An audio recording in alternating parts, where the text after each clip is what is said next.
Chapter 9. Life on the Mountain. Winters now on the mountain had a way of sneaking up on you. Cheryl noticed the seasons changed so abruptly. One always had to be prepared for the unexpected. Today was just such a day. Yesterday was a sunny, cool autumn day, but today the skies were dark and bringing heavy snows. She had spent the day in preparation for her big day tomorrow at the United Nations. World leaders of countries had recognized Cheryl through her work with others. Early fall, she had been sent an invitation to do a channel lecture tomorrow on future progress for the planet. Others before her had been asked to speak. She hoped her words would be of help to the leaders. Now an old woman showing her years had finally caught up with the outer body. She knew she was entering her final days of existence here. Cheryl made plans with her sons some weeks ago to come by the lodge to visit her today. Cheryl assured them her health was fine, she just wanted some time with them. The last time she had made such a request of the boys, who are all grown men now, was because their father was passing on to the afterlife. Cheryl recalled that day vividly. He wanted the family to come to the lodge. He had something to discuss with them. As it turned out, he explained to them all. He only wished to contract a life here on the mountain for a short period of time. He found it difficult not to be in the spirit world. He said his soul needed a long rest from the housing of a physical body. There were other things he wanted to explore now, and he realized the time was approaching for his departure. Saddened, the family all said they understood, since they had come here dimensionally. There was no sickness or illness preceding death here for the time travelers. So each of the boys took some private time with their dad to say a difficult goodbye. Cheryl remembered that last night together, she expressed her confusion as to why he would wish to leave her here alone without her mate. Joe took her face in his hands, looking deep within her big blue eyes. Softly, he said, "You of all people know, I am not leaving you. I'm just shedding this skin. I did what I set out to do here. You have a good place to live here and you're safe. Everything you could possibly need is here, honey. You have a lot more work yet to do." She looked at him and realized his body was starting to fade, evaporate before her. Cheryl whispered to him, trying to hold back the tears, "What does it feel like?" Joe responded, "Like a rite of passage I have been long awaiting, my dear." Then he was gone.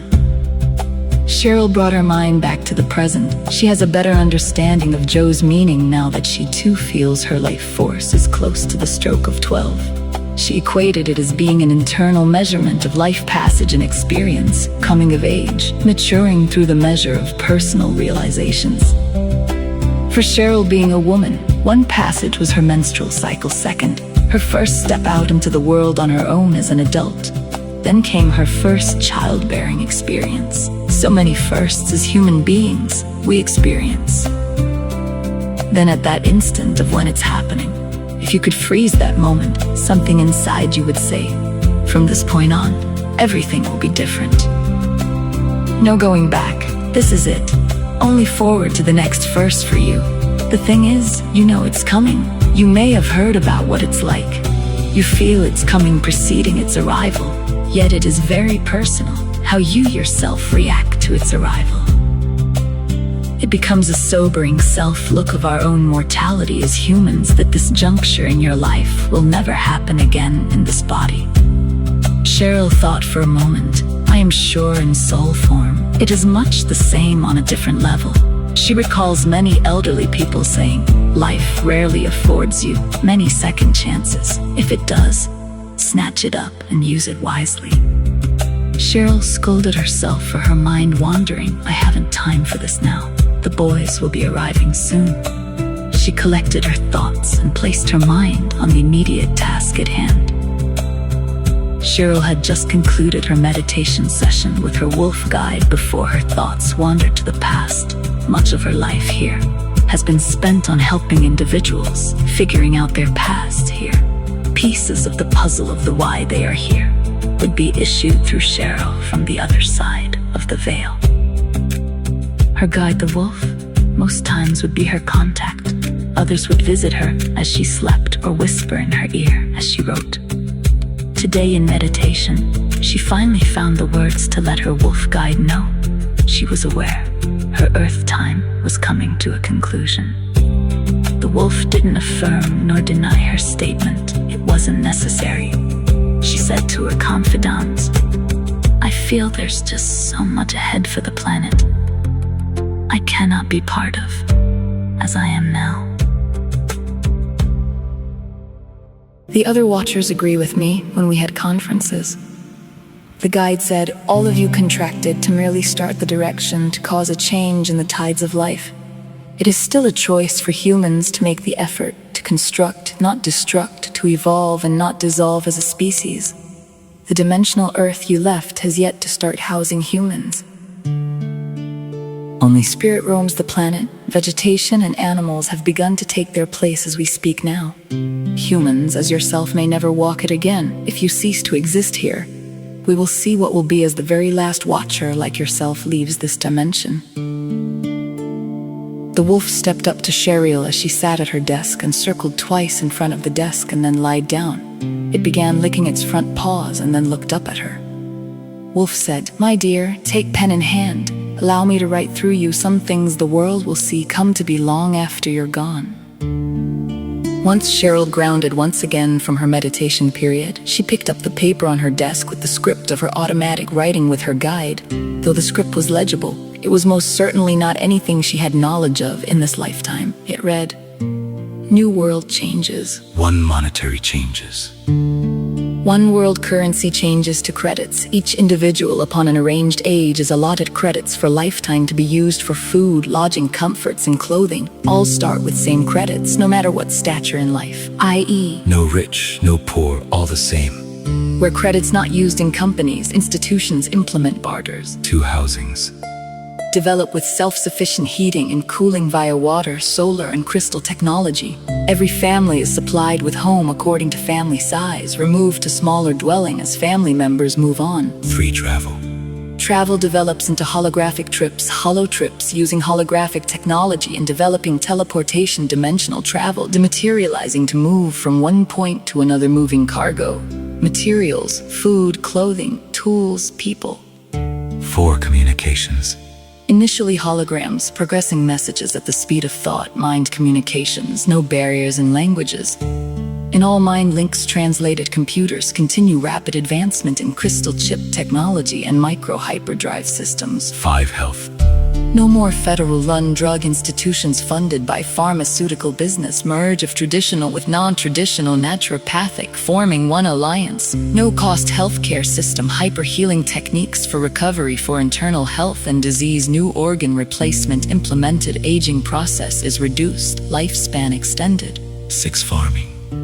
Sustainable agriculture, natural soil improvement with microorganisms, advancement in hydroponics, pyramid-structured greenhouses for preserving and growth with magnetic alignment, productive farming in controlled environmental geodesic domes, extinguishing world hunger.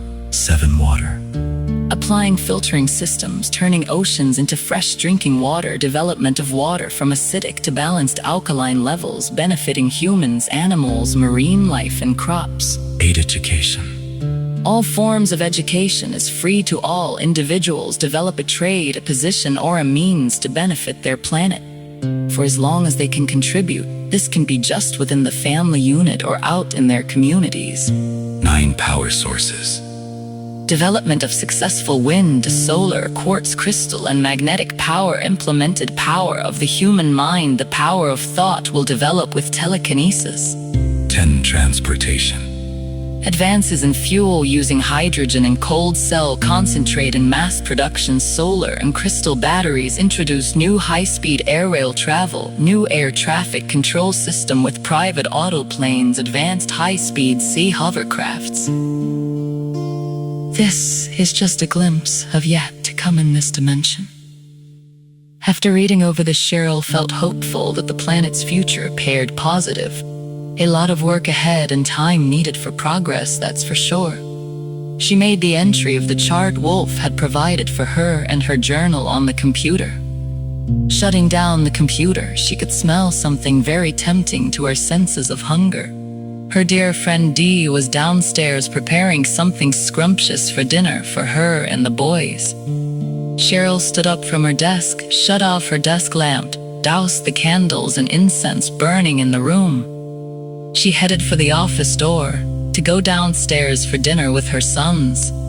She could hear her young men downstairs laughing and joking in their unique brotherly manner. Downstairs in the country-style kitchen, Dee was busy banging pots, checking ovens, and putting finishing touches on salads. This was the lodge cook's territory and set up for her preparation habits. Dee only used it to make Cheryl a cup of tea or snacks and her solitary meals when she was not up to playing hostess to guests. Tonight, however, Dee insisted on preparing the meal and set the dining table for Cheryl and her sons. The lodge cook grudgingly, but respectfully accepted the night off with the promise from Dee that the kitchen would be intact the way the cook left it for morning breakfast. Checking the roasted chicken for the 5th time, Dee thought how insulting to be considered incompetent in the kitchen. She wanted this dinner to be perfect for her dear friend Cheryl. It felt like there would not be many more dinners like this for her friend and sons. The boys had arrived. She sent them to the lodge great room to wait for their mother to come down from her office. She assured them dinner was about ready and worth the wait as she nudged Shane in the ribs. Dee had known this family since they arrived to the mountain. She watched the boys grow here and became very involved and part of the family. Actually, Dee had been told in a dream long ago of Cheryl's arrival. Dee lived her whole life below the mountain in the valley. As a young woman, never taking a man in marriage or ever having children of her own, she made a life for herself on her family's old homestead. Once she finished her schooling as a teen, she remained home caring for her ill mother.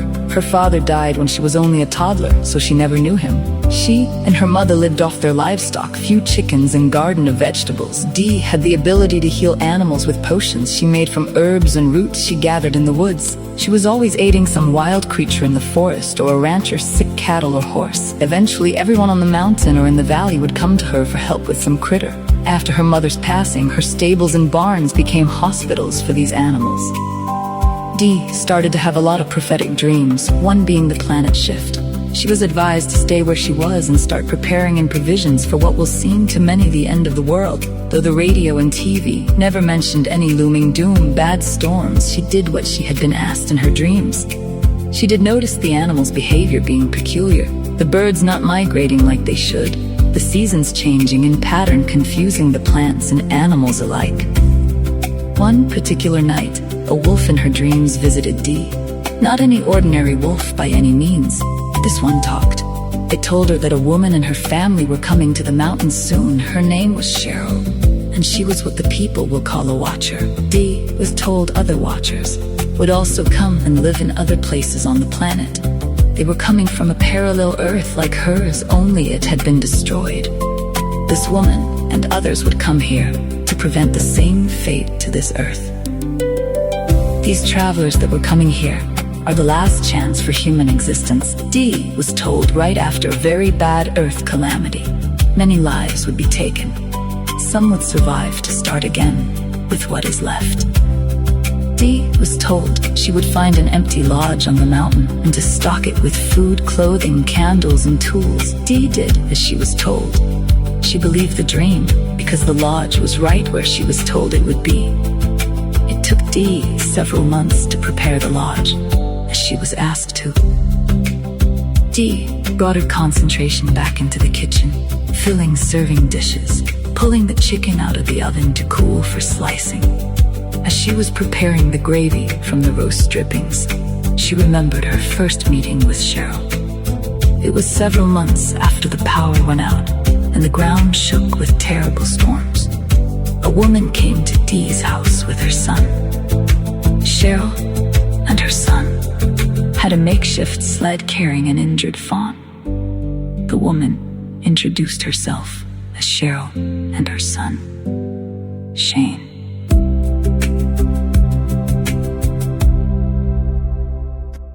She explained she and her family were new to the mountain and lived in the old lodge above. They had been directed to bring the fawn to Dee for healing by some of the mountain people. As Cheryl was telling Dee how badly she felt for this poor little fawn breaking its leg, Dee knew instantly that the watcher had arrived. From then on, they bonded in a friendship. Dee was adopted as family. When Joe passed on and the boys left the nest, Dee insisted on moving in with Cheryl to help run the lodge for guests traveling to council with Cheryl. She was some years younger than Cheryl, and Dee felt instinctively protective of the watcher. So, she was company for Cheryl, kept the lodge running smoothly, plus ran her hospital down in the valley. The gravy started boiling and Dee heard Cheryl and her sons laughing in the great room. Better get the food on the table before they all come into the kitchen to eat, she laughed to herself. Looking around the kitchen, oh Lord, Cook will kill me when she sees this in the morning. Chapter 10. The Dinner. Cheryl entered the great room to greet her sons with a full heart of happiness. She hugged them each individually with happy tears in her eyes. You look good, Mom, Travis said. Don't try to spare my feelings, Trav, she said with conviction. Cheryl continued. I know I look my age in these Earth years, but I feel my true age inside. She teased. I've got a mirror, you know? In truth, by the old Earth time from where they came from, she is now well over 100 years old. She did not keep count anymore. Physically now, she looked more like 70 or so. The boys' appearances were even younger than their old dimensional ages. Cheryl said, sounds like Dee has food on the table. Shall we take this to the dining room? She linked her arms with Tanner and Shane as Travis led the way into the huge dining room. Dee outdid herself with the meal, the table set for a cozy foursome. There were candles and huge candelabras around the room with flowers in the middle of the table. All the food set on dinner carts so they could prepare their own dishes of food without being disturbed by a server. Looks great, Shane said. I'm starving. You're always starving, Tanner smirked. Yeah, well I hope Dee has something for dessert out there, Travis said loud enough for Dee to hear from the kitchen. Dee yelled back, pie! That'll do, Travis answered. Okay guys, Cheryl said, let's dig in. They all grabbed a plate off the table and made the rounds of the trays to fill their plates. They sat down at the table to eat and talk. Shane started off the conversation as he was cutting his chicken on his plate. So Mom, why the powwow tonight without the wives and kids? Shane and Travis were both married now and made Cheryl a proud grandmother. Travis had 2 daughters and Shane 1 son and 1 daughter. Tanner had not yet found a wife to share his life with. Shane continued. Are you nervous about tomorrow with your message to the world? Cheryl took a bite of her salad with Dee's special house dressing. She replied, no, it's not my message. The guides are speaking tomorrow. I am just to be well rested. She laughed. The question is whether the world is ready for this message, more to the point, what they will do with it once delivered. Cheryl took a few bites of chicken and continued. I called you boys here to see how you felt your work was going. Each one of the boys, one at a time, as they turned age 18, were taken by their mother and father by horseback to a place Dee showed their parents called the Garden of the Gods. This place was on the mountain. Rock formations made of red sandstone over 300 million years old. The rock formations were very peculiar, as if dropped there from the heavens somehow. Each boy was brought there to sit high on a rock and meditate on what they felt in life they wanted to explore. Each one of them never discussed what they had been shown out there. Upon returning, Cheryl and Joe felt it. It was their sons' personal choices to follow, whatever guidance they gleaned out there. Shane picked up the conversation. He said, the group he started here, with the pyramid greenhouses, has had him busy implementing them in the inner cities. Actually, I am surprised how well it's working for them. We have requests to show the concept in a few other regions. In other parts of the world, I've had very little time at home with the family, Mom. They've been busy, though, with our pyramids and the kids homeschooling, Trav's kids, and mine have been exercising the horses and hanging out together. Travis got up to get more chicken from the tray cart, saying, well, I have been having a lot of new clientele coming out to the house. Travis had an office out of his home that he ran. Counseling from some work he did was body attuning with frequency tuning forks. He also delved into dream interpretations and healings with crystals and magnets. When he started, a lot of the walk-ins needed his help coping with their transition. When Joe was alive, Travis helped him in building a powerhouse for the homes in the area, using the river to produce power. Once other areas got up and running again, they resumed their original power source, but the lodge kept using it. I'm about ready for some of that pie, Dee, Travis yelled to the kitchen. Dee swung open the kitchen door with 2 pies in her hands. Here you go, kiddos, she chimed proudly, made fresh today, apple and blueberry. Cheryl's attention was drawn to Tanner. He got up from the table to get a slice of pie. Well, Tanner, how about you? She asked.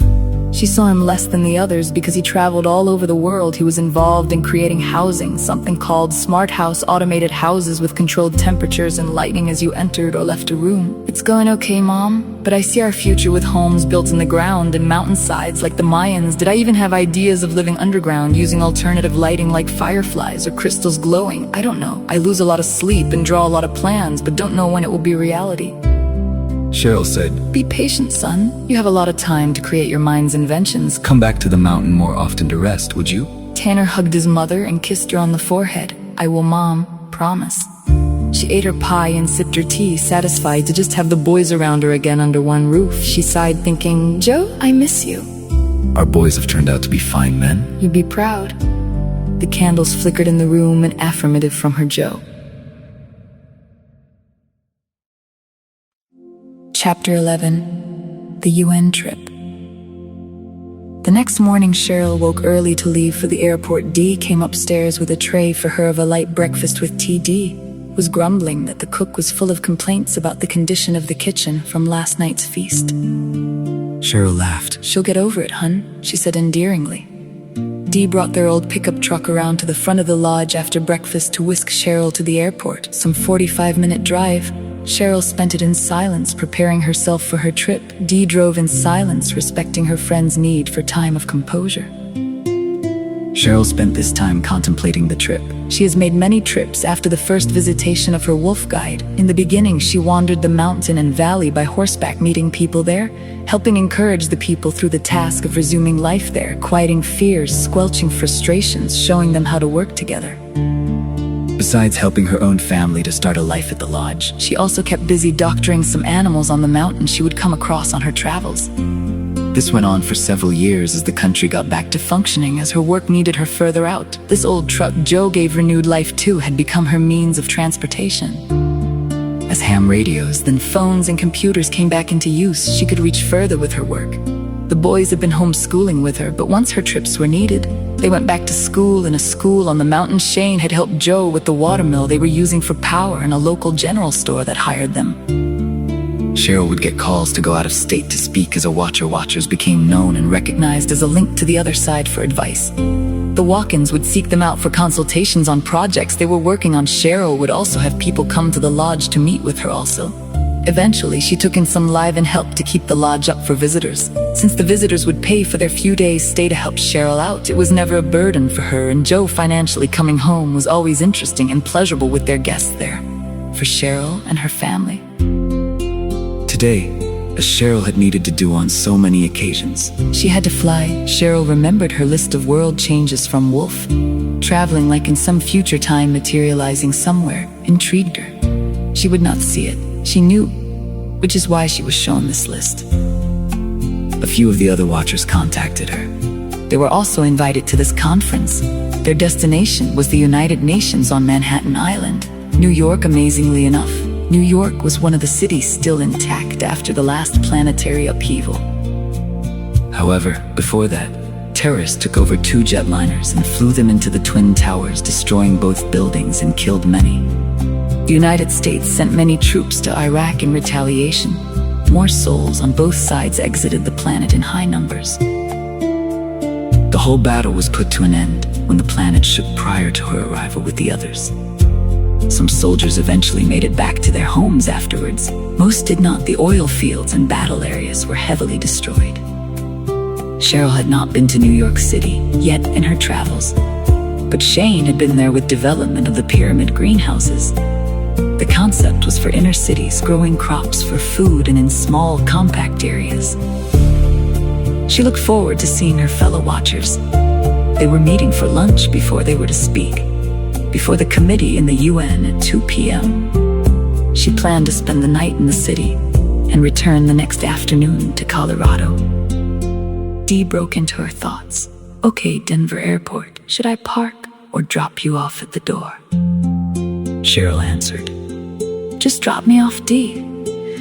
I just have an overnight bag. Travis is picking me up from the airport tomorrow, hun. So I will see you when I get back, she explained. Okay, Dee replied. Be safe, Cheryl. I will, Cheryl answered. They gave each other a big hug as she climbed out of the truck with her bag and closed the door, waving Dee off, uncomfortable with farewells. Cheryl's focus was now on her trip that lay ahead of her. Once in the airport, Cheryl registered and checked her bag. Security checks at the airports now are no longer as intense with the planet in the midst of restructure. The old threats are no longer a risk as they once were. But it is her job, and others like her, to show the world it cannot fall into that same trap again. This is the one of many messages for the UN. She found her way to a plane's loading gate area and boarded the plane. Once seated, after a few minutes the plan. He taxied and then lifted into the sky. Cheryl checking the time. 6:15 a.m. Settled in for her 4-hour flight.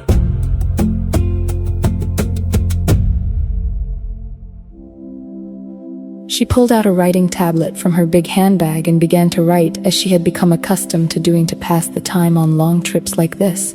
She dated the page, wrote notation, UN trip, and began. The UN trip, March 21st. Essence of life. Without physical body containment, simply an energy source in that state, it needs no containment or barriers to sustain itself.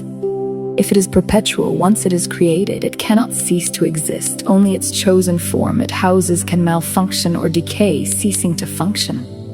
Then it is set free again to its original energy structure. So, if it takes a host, whatever it may be, animal, mineral, vegetable, molecular, it gives life to it. Purpose has to be for the benefit of experience and gaining knowledge through the experience. Does it retain the knowledge from one host to another? Perhaps in its pure form each time it leaves its host, but not probable the knowledge is retrievable while it exists in its current host. Retrieving knowledge through past life regression or hypnosis only seems to satisfy the host body for the immediate life quest. So, what could the purpose of all the knowledge be? That it needs purpose? To just exist is not enough. And seeking growth through knowledge gives purpose and reason to exist. The only conceivable answer for life force existence is to discover its purpose through experience and hosting everything it can find within creation. That would include dissecting and understanding itself in its pure form as a final goal. The original source or maker would have to fit into that quest.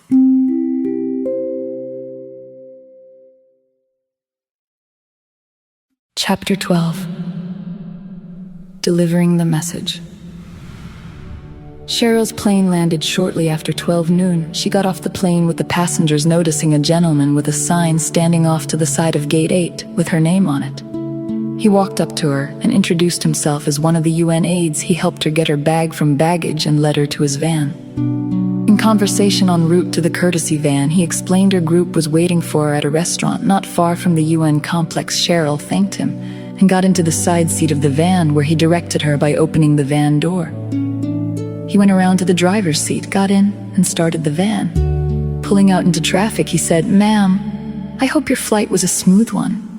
Cheryl answered, "Yes, it was. Not bad weather leaving Denver, and it is looking like a beautiful day here. March can be unpredictable, and we have had a pretty mild winter in Colorado." "The same here," the man said. "My name is Matthew, and I will pick you and the others up after your lunch. There are 4 of you here. 2 had to cancel last minute due to obligations keeping them where they are working. It was unavoidable, we were told."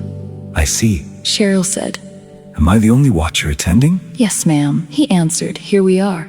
He gestured to a restaurant as they pulled up to the curb on the busy city street. Thank you. She said, getting out of the van. As he came around opening the door for her, he said, "I will pick you all up in 1 hour." Right. She said, stepping out of the van carefully. Cheryl had a second thought and said, "Matthew, do me a favor and reschedule my flight out tonight, please." "Sure thing," he said. "Consider it done." Cheryl looked up the sidewalk at the pedestrians all scurrying about their business. The cars on the street were so loud she missed her mountain. She headed into the restaurant and once inside looked for her group's table. They were not hard to find, looked like they had the place to themselves. She thought, this feels contrived, especially since their hosts set up this luncheon for them. Her comrades waved to her as she looked their way. They all shook hands with Cheryl and then sat down at the table. Their small group consisted of 2 men, 1 other woman, and Cheryl. The woman said to Cheryl, "How are you feeling, Cheryl? You look very well." It's been too long since your trip out to Arizona to see me. Thanks, Nora. I'm good. I missed you too. How are things going with your family? Nora said family is good. Been working on the power wind towers takes up most of our days. Turning her attention to the two men at the table, she said, This is Dr. Chester Newman from Virginia. Chester said, We have spoken a few times on the phone, Cheryl. It's good to finally get to meet you. Yes, Cheryl said. I recall your field is in the regeneration of body organs. That's right, he exclaimed. I called you after meeting your son Tanner at an airport between flights. My adjustment as being a walk-in was a difficult one for me. I remember. Cheryl smiled. And this? Nora moved on with her introductions. Is Gerald. Hello, Gerald. Cheryl said, watching this last part of her group. His demeanor was very friendly and open to tell her about himself. She noticed his casual dress, jeans, and a t-shirt with a sweatshirt jacket tied around his waist. He had a backpack like for hiking, and a guitar in a ragged case that had many miles on it. Cheryl liked him instantly. Gerald said, This is my city. I live on the streets with the people who wandered here searching for their place in life. I play my music for a little money to eat, writing my songs about all the people I meet. My music is my contribution to the world to take off a little of the edge in people's lives that feel so lost. Beautiful. Cheryl said, I'd love it if you would show me a bit of the city later, this afternoon before my flight to leave for home. Sure, no problem. Gerald said enthusiastically. After their food arrived at the table, Nora said, I get the feeling we have been quarantined from the public. Not a soul has come in since we sat down here. You think, Cheryl said in a playful way. During lunch, Cheryl briefed the group what the day had scheduled. As it's been explained to me, we are meeting in front of the SE8 committee in the conference room. Gerald said, Clue me in, please, the letters. Cheryl said patiently, Society for Enlightenment and Transformation. It is a low-profile committee of the UN who has heard a few channelers and extraterrestrials in its chambers. Since the shift, they have been made aware of the walk-ins and watchers, hence the invitation now to put us under a microscope and see formally what we have to say for ourselves. Cheryl continued, So, we have been allotted exactly 1 hour on the floor. I think Chester, Nora, and Gerald will take the floor for the first half hour or so, and then I will enlighten them on myself. They agreed, feeling a bit uneasy, knowing this group wanted to dissect them and know what they and time travelers were about. The government already knew they were different, and the world was seeing a change in flow of behavior, lifestyles, and health because of them. Lunch finished, and the group paid for their meal, and then left the restaurant to wait for their transportation to the UN. The ride from the restaurant was about a 20-minute drive coming up to the complex on Manhattan Island. The group saw all the country flags were flying. The UN aide said all the representatives were in the facility for their presentation. The aide reminded them as they filed out of the van, no video cams or cameras were allowed in. If any of them had recorders or electrical devices, to turn them in to him for holding at this point. As Cheryl entered the building with her group, she took notice of all the huge oil paintings in the hallways and the feeling of old power permeating the building. They had to go through the FBI security check, looking over ID of all of them carefully. Then they were ushered past the Security Council chambers and the General Assemblies. They were then led into a conference room with 2 long tables in the middle of the room facing one another. Cheryl became aware of the dark smoke glass partitioned rooms along the walls where one could sit and not be seen. The aide told them these rooms were used for interpreters. Cheryl and her group were seated at the one long table and told the conference would begin in 6 minutes, and they had exactly 1 hour for the session. Exactly 6 minutes came and went, and the room filled with men and women all dressed in business attire. Cheryl noticed Gerald squirmed in his chair, uncomfortable in his surroundings. It began with Nora and the other 2 walk-ins in their group. They explained briefly the concept of walk-ins and the things they have been involved in since their arrival here on the planet. Then it was Cheryl's turn.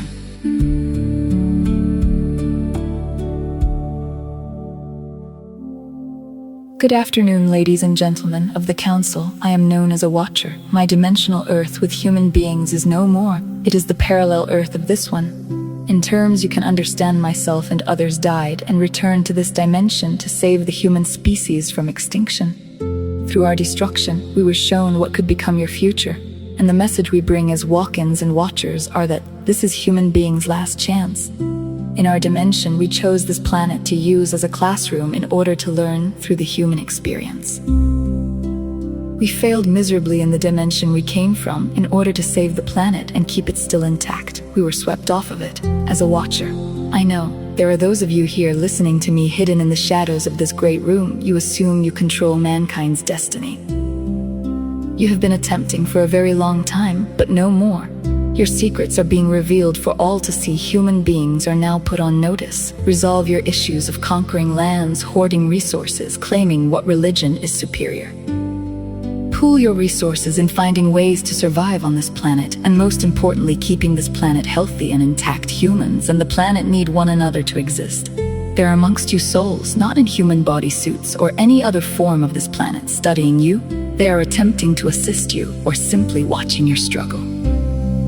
There is the hope you discover that each person is their own master of destiny. Your ideals of good and evil, right and wrong are limiting, assuming there is a need for balance so both may exist. In actuality, it is your behavior that creates the need for the balance. You know what is right or wrong through the process of seeing the result of your behavior or actions. You then have choice as a human and the ability to create change. So there is no need for evil or wrongdoing if you do not choose it or desire it. Is there? Goodness, positive, productiveness could be the end of evil if it is a chosen way of life. Taking responsibility for your actions to simply care. This is what the human's continued existence as a species dangles on you. Cannot deny the fact that walk-ins and watchers exist. They had become obvious through their work and contributions after the planet's disruption years ago. You had a progressive awareness of our presence here and a realization of change needed in your goals for the future, which is the reason you have us here today. Cheryl looked at the clock on the wall. I will take questions now with the remaining time allotted. Question. From First Council Member. How do we know you're all what you say you are? Because we do not die or pass on like you. As you have observed, we dematerialize. Our walk-ins have served the planet since their arrival with ideas and projects you did not think possible. What is a watcher's function? We hold the answers for you on your soul contracts that you could not recall. We keep journals on the progression made here for the next watchers. The journals, by the way, can only be deciphered by another watcher. What is the key, in your opinion, for us to not end up like your parallel Earth watcher? To live your life here, disregarding your petty differences, and pool your resources to obtain maximum quality life here. Behave like you do when disaster befalls your countries and all pitches in to help. After all, there truly is no difference in any of you. Once you shed that vessel housing the spark of life you always are. A voice echoed throughout the conference room from behind the dark glass and back of Cheryl. What will take the place of human beings if we fail? Cheryl answered, only the universe can decide this, dear one. And with that, a buzzer sounded. Their time was up. Cheryl and her group filed out of the room and back into the big hallway. Cheryl looked around for Matthew, the UN aide excusing herself from her friends. She headed over to Matthew for her flight information. I better find an outside phone line to call Travis and let him know my change in plans, she thought. After Cheryl's phone call, she rejoined Nora and the two men who were admiring one of the huge oil paintings in the hall. They walked out of the building, and it was back to the crazy city hustle of people ending their workday. Nora and the doctor said their goodbyes at the cab, which was awaiting them at the curb. Both had flights to catch earlier than Cheryl, shaking hands and making promises to contact one another in a few days. They got in the cab and were whisked away.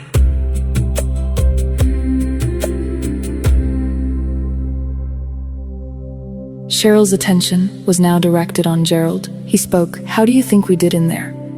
He gestured with his head tilting towards the building behind them. Cheryl said with a matter-of-fact tone in her voice, we delivered the message. Now it's up to them to make a choice in their response. Then changing the subject, she took his hand and spoke. "You have me for a few hours before my flight, so show me this city through your eyes, my friend." Gerald took Cheryl on a city bus, and they rode for some time through the city. Cheryl observed the people getting on and off the bus, and how the city changed outside to a more depressing atmosphere. Gerald explained to her, "This area has not regrouped as quickly as the area they had just left." Gerald also said they had implemented areas for growing fruits and vegetables with the pyramid structures, so food here now is more plentiful and under control of neighborhood blocks instead of being at the mercy of grocery high prices. Gerald said, "But everybody here is still without proper housing. Some of us still prefer the street." Gerald continued, "The kids out here have hopes to make things better. I've seen the pictures they're drawing of the city here and how they hope to change it for their families to live here. They want to combine city with nature, more trees and grass, less concrete and steel. It's amazing, the ideas they have at such a young age," he spoke. Cheryl saw the proud expectation and enthusiasm in his eyes he had for these people. The two came to an alleyway. Gerald led the way down to a group of people sitting around an old metal trash can burning a warm fire. Gerald pulled a blanket out of his knapsack for Cheryl to sit on, and he sat next to her. He opened his old guitar case and pulled out his pride and joy. Cheryl smiled, settling in to listen to Gerald play. Many of the people passing by seemed to know him and gathered to listen to him play. Children begged him for a song to sing to them. He mesmerized everyone with his magic of music, taking away their fears and woes, singing of hopes and better days. Cheryl understood why he chose this simple life. He was hope and strength for all that came to hear him play, and they in turn gave him purpose and meaning. Just a smile or a tear, remembering a special time in their life, was payment enough for him. Gerald explained to Cheryl he made money to live from working in the soup kitchens or playing at clinics for terminally ill children. "I do not need much," he said. "When I came in as a walk-in, I was so confused. I found myself walking the street with this guitar. People around me panicking after the hurricanes hit here, destroying much of the city. I didn't think I could play a single chord, but once I held her in my hands, I just knew what to do. The songs are just in my head, like I've always done this. I just know my work is here, and it's all I need." Cheryl had no doubt that this man was in his element, and his work with young and old here was medicine for the soul. "Thank you, Gerald, for sharing your world with me," Cheryl said, hugging him like a long-lost friend. "You're welcome," he said, with a deep admiration he felt for the watcher. "We better get you in a cab now, or you'll miss your flight." The two packed up the blanket and the guitar and headed out of the alley into the city night, hand in hand.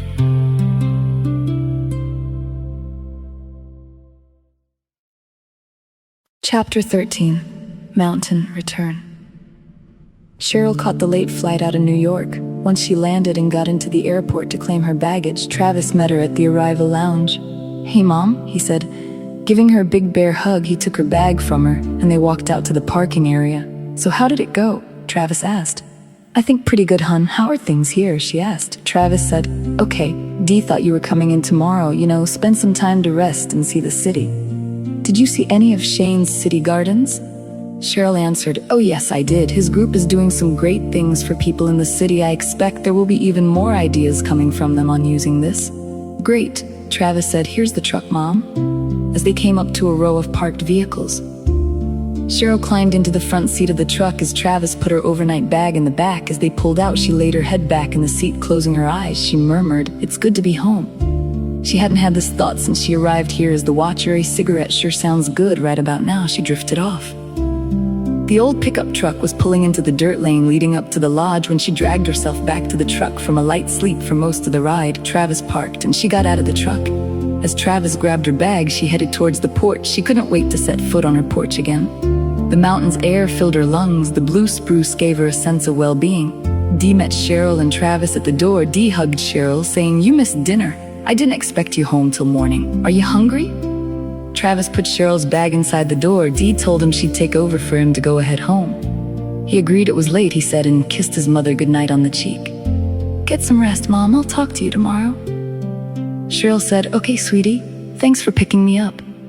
She turned to Dee and spoke, "I think I just want something light to snack on tonight. I am going to go upstairs to my office and do a bit of work." Dee smiled and said, "Okay, remember, we have your guests coming in early tomorrow morning." Cheryl nodded as she started up the steps. She heard Dee say as she was going up the stairs she would bring her up a tray in a while.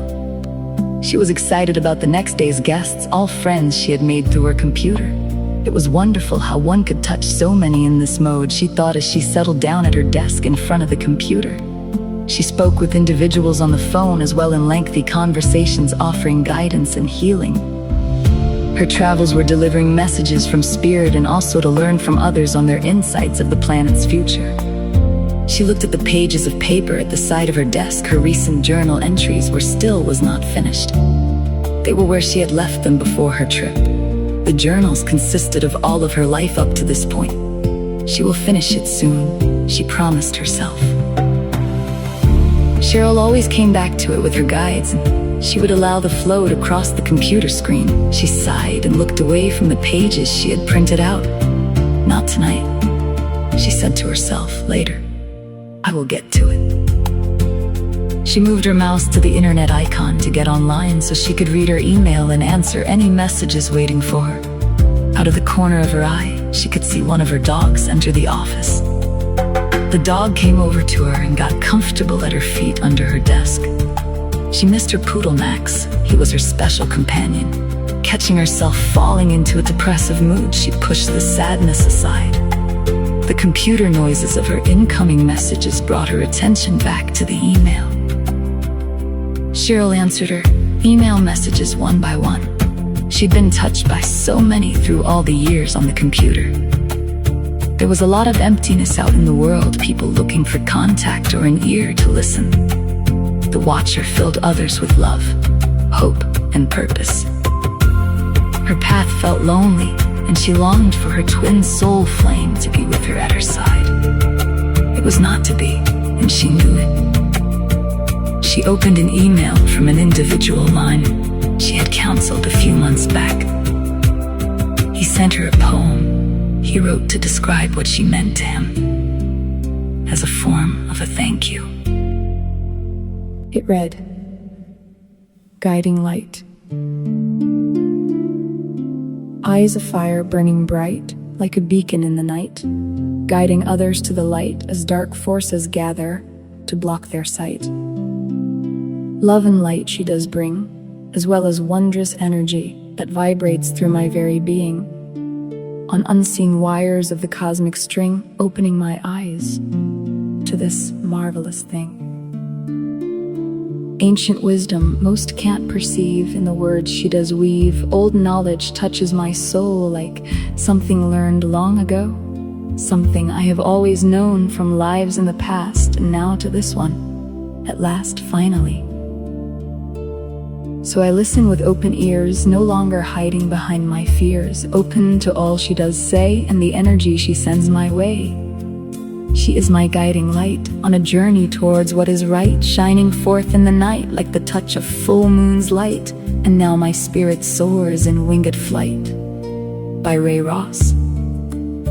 Cheryl clicked save with the cursor and then shut the computer down as Dee knocked softly on the door of her office with her late snack.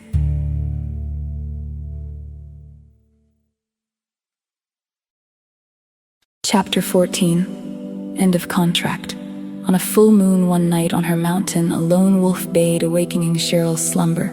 Now her body had finally succumbed to age and frailty, but her heart, vibrant and alert, stirred at lone wolf's calling. She sensed it was her animal guide. It was time for her to come to him. Cheryl opened her eyes and crawled out of her bed. The floor was cold to touch on her feet. She did not mind it. She moved almost effortless towards her dressing area and silently dressed. While in this quiet space, she was reminiscing the previous day when she had called the boys to come to the lodge with their wives and children. She told Dee and the boys her time for leaving was drawing near. She explained she preferred this time of departure to be done alone and to please understand her wishes. They did not press her to be with her and said their private goodbyes. It was a very difficult day with tears and hugs and trying to find the words to express how they felt. She made her bed and took one last look at her room to make sure all looked tidy. She then headed from the bedroom door and tiptoed down the hall to her study. Being careful not to awaken her lodge guests, she moved over to her computer, switched on the desk light, and checked the information of her journals in the computer. She wrote the last entry concluding her journal. It was a lot of data for all the years she had been here. She thought Cheryl ran through the last of her emails and then deleted the messages. The watcher shut off the computer, switched off the desk light, and took one long moment to absorb all the memories in the room. The guides were here with her, as always. Cheryl moved to the study door and closed it behind her softly. She went downstairs, got her coat and gloves to shield her from the outside cold. Opening the front door quietly, she walked out into the night. Lone Wolf was close at the edge of the clearing awaiting her. She did not look back at her home again, just walked out into the night, up the mountainside trail with Lone Wolf following. As Cheryl walked up the trail, she spoke to her wolf guide, saying, "I am glad you have come with me, my friend and confidant. Your company is welcomed." As they came to the highest point of the trail, she looked out at the stars and moon which lit up the mountainside. The huge fir trees rustled in the wind. She was satisfied she had accomplished all she had set in motion. She was ready to move on. As others before her, Cheryl had spoken of home to many, explaining how she was only allowed to have one foot here and one in spirit. Now all of her may enter with spirit. Cheryl will never return to this planet. She was moving on to learn and grasp more in the cosmos. This plane no longer had a contract for her. She turned to Lone Wolf, and he walked up to her. She bent down and nuzzled him, saying, "I shall wait for you, my friend, on the other side." She stood back up and closed her eyes. The energy engulfed her being, and she felt her soul release and lift. Joe was right. It felt like another progression in her life of maturity. She had been anticipating this moment for so long, and it felt so right. She felt a hand extended out to her through a haze, and she grasped it. She knew it was her twin soulmate for her second part of her journey. He had come for her, and she was with him finally, to begin in the new realm. Lone Wolf sat where she had just been standing and howled up at the moon, rejoicing for his friend's path forward. Back at the lodge, the same instant of Cheryl's soul departure, her study lit up in brilliant light of spirit, and the keys on the computer started movement. The message was, "This story can be written of many here that have come to guide, and it is not in the writing the message is most heard. It is in the words from one to another passed on and shared. Do not think that this realm will not swallow you up and spit you out in order to replenish itself of your doings. For it is being held for those in lesson to stay till they have gained lost knowledge of self to move on. The next levels of vibration are in existence to be closer to the original source of all things great and small, significant and the seemingly non-significant in the cosmic universe. We are not here to give you predictions or times. We are here to tell you to take the time allotted and use it to explore yourself once more, to know oneself and all that this encompasses, and not at the expense of one's brother or sister or any other energy you come in contact with. You have free choice to grow or stand stagnant. A place for all this is made for you to be. Take your time, follow your path. We are here to guide you, if only you ask it of us. Where there is light, there too is darkness. The choice has always been yours to make. You are always loved for your path and lesson, for we are the eye on the path.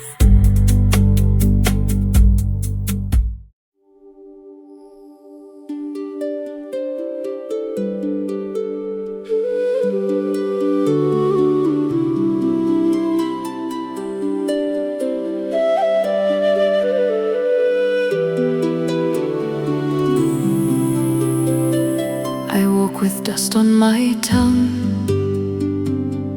and a map in my bones, a voice said, keep walking past the names I have known.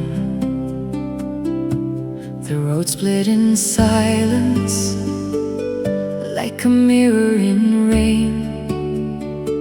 One world calling softly, one world calling my name.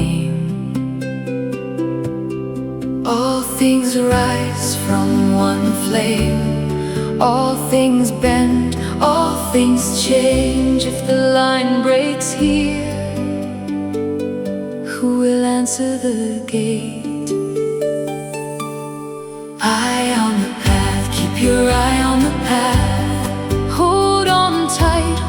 shadows come fast. Eye on the path, keep your eye on the path. This may be the last chance, the last chance. Eye on the path, don't look back. Eye on the path. One small step can split the black. Last chance, last chance. I saw cities of futures made of sparks and of sand.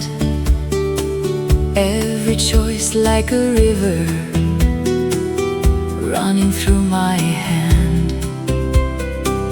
There were worlds stacked like thunder just beyond the veil, where the brave keep moving and the frightened fail. All things rise from one flame. All things bend, all things change. If the line breaks here, who will answer the gate? Eye on the path, keep your eye on the path. Hold on tight when the shadows come fast. Eye on the path, keep your eye on the path. This may be the last chance, the last chance. Eye on the path, don't look back. Eye on the path. One small step can split the black. Last chance. If we came here for many lifetimes, then let this one count. Let the mercy we make here be what lifts us out. I heard the old earth breathing in the roots underground, saying, choose the living when the end comes around. Eye on the path, keep your eye on the path. Hold on tight when the shadows come fast. Eye on the path, keep your eye on the path. This may be the last